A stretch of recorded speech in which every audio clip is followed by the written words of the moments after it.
शलोम अल मसीह। तो स्वागत है आपका हमारी एक और नई वीडियो में, जिसमें हम करेंगे एक और बिब्लिकल प्रॉब्लम का सॉल्यूशन और जानेंगे क्या है हकीकत उस वचन की। तो मसीह विरोधी परमेश्वर और बाइबल पर एक इल्जाम लगाते हैं कि परमेश्वर ने आदम से झूठ बोला कि यदि तू भले और बुरे के ज्ञान के वृक्ष का फल खाएगा तो उसी दिन मर जाएगा।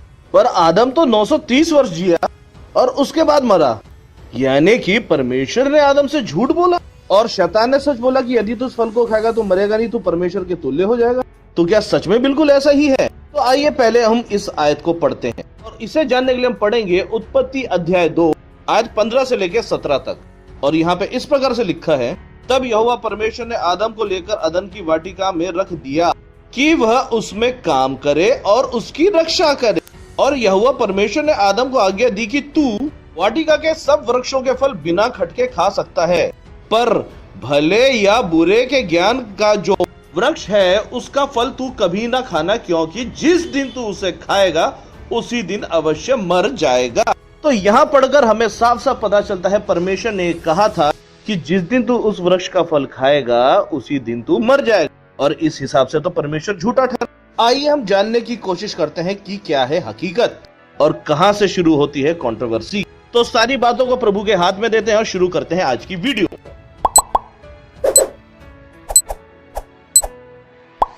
जैसा कि अभी तक हमने वचन में पढ़ा कि बाइबल के अनुसार परमेश्वर ने कहा था कि जिस दिन तू भले और बुरे के ज्ञान के वृक्ष का फल खाएगा उसी दिन तू मर जाए।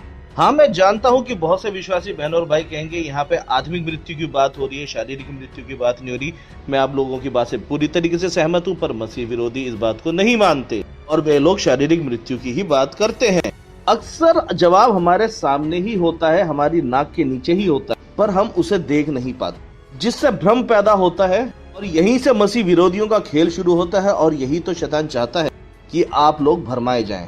तो आइए समझने की कोशिश करते हैं कि कहां से समस्या शुरू होती है, और इसे समझने के लिए उत्पत्ति अध्याय 2 आयत 17 को एक बार गौर से पढ़ेंगे। यहाँ पर इस प्रकार से लिखा है, पर भले और बुरे के ज्ञान का जो वृक्ष है उसका फल तू कभी ना खाना, क्योंकि जिस दिन तू उस फल को खाएगा उसी दिन अवश्य मर जाएगा। क्या लिखा है कि जिस दिन तू उस फल को खाएगा उसी दिन अवश्य मर जाएगा, और यहीं से कंफ्यूजन शुरू होता है। यदि आप मेरे पुराने व्यूअर्स हैं तो मैंने अक्सर कहा है कि यदि आपको बाइबल के अंदर कोई प्रॉब्लम क्रिएट होती है और समझने में दिक्कत आती है तो बाइबल की मूल भाषा को पढ़ने की कोशिश करें और उसे समझने की कोशिश करें, क्योंकि उत्तर वही है। तो इस आयत में बात आ रही है 2 बार दिन की, कि जिस दिन खाएगा उसी दिन मर जाएगा। और हिब्रू भाषा में दिन को कहा जाता है यौम। इंग्लिश में स्पेलिंग कुछ इस तरीके से होगी YOM, यौम। अब हम इसे हिब्रू मूल भाषा में पढ़ेंगे और आप इसे बड़े गौर से सुनिए। आपको इसमें 2 बार यौम की आवाज आनी चाहिए। मेरी हिब्रू बहुत अच्छी नहीं, पर उम्मीद करता हूँ आप लोग समझ जाएंगे। तो हम पढ़ते हैं उत्पत्ति अध्याय 2 आयत 17 हिब्रू में। लोह टोका मिमेनु मिमिस हजतात टोवाब बरार बी यौम खलालिका मिमिनून मोवात चामूट। तो मैंने आपके सामने हिब्रू के कुछ शब्दों को बहुत ही आराम से पढ़ने की कोशिश करी, ताकि आप लोग उसमें ये कैच कर पाएं कि क्या सच में यहाँ पर 2 बार यौम यानी दिनों के बारे में कहा गया। क्या आपको 2 बार यहाँ पे यौम सुनाई दिया? तो जवाब है नहीं। अब देखते हैं KJV। बाइबल के अंदर भी 2 बार दिन का जिक्र है। हम पढ़ेंगे जेनेसिस चैप्टर 2 वर्स 17, और यहाँ पे इस प्रकार से लिखा है, but of the tree of the knowledge of good and evil thou shall not eat of it, for in the day that thou eats thereof thou shalt surely die।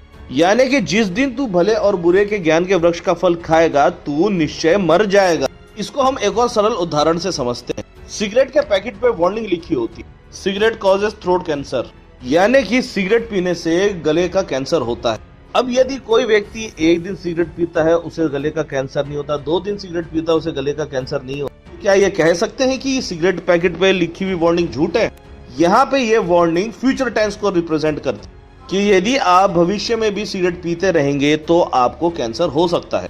उसी तरीके से बाइबल की ये वर्स भी कहती है कि जिस दिन तू उस फल को खाएगा तो निश्चय मर जाए, यानी कि परमेश्वर भविष्य के बारे में बोल रहे थे कि हे आदम यदि तू इस फल को खाएगा तो निश्चय मर जाएगा। और आदम 930 की आयु करके मर गया। यानी कि ना परमेश्वर ने झूठ बोला, ना परमेश्वर का कलाम झूठा है, बस ट्रांसलेशंस में इसको इजी करने के चक्कर में अर्थ का अनर्थ हो गया और जिसके कारण से एक भ्रम की स्थिति पैदा होती है। तो मैं आशा करता हूं आपको आज का प्रश्न का उत्तर मिल गया हो कि क्या परमेश्वर ने आदम से झूठ बोला, और उत्तर है नहीं, बस ट्रांसलेशन में थोड़ी सी गड़बड़ हो गई। तो आशा करता हूं आज की वीडियो आपको पसंद आई हो, और यदि आज की वीडियो से आपको कुछ सीखने को मिला है तो वीडियो को लाइक करें, अपने मित्रों और अपने विश्वास में इस वीडियो को शेयर करें, और यदि आप हमारे चैनल पर नए हैं तो हमारे चैनल को सब्सक्राइब करना ना भूलें, और हर वीडियो की नई नोटिफिकेशन पाने के लिए बेल आइकन दबाना ना भूलें। प्रभु आपको आशीष दे। धन्यवाद।